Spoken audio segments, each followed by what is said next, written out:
In this case, our victim had received a phone call from somebody claiming to be, I think it was initially with the IRS, and they said that there were some drugs that were found in a vehicle that he owned, and they needed to get some money from him to basically clean this up.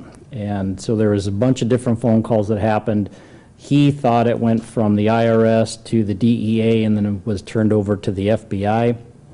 And he ended up sending, there was money that was wired, there were some gift cards that he bought and sent, other money that was sent as well. But he ended up sending about $550,000 to these people.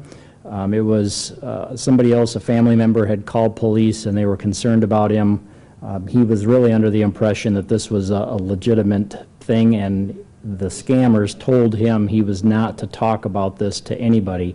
Obviously, the officers were able to convince him that this isn't a legitimate type of tactic that's used. Law enforcement, if I mean, the IRS doesn't make phone calls. They do all their correspondence from the mail. If it's some type of legitimate thing, they're not going to tell people not to talk about it. And so there was just a lot of red flags here. The scammers in this case were very good at convincing him this was real and it was a serious matter. Unfortunately, he sent that money, so there is some information to follow up on, but at this point we don't really know where the calls originated from.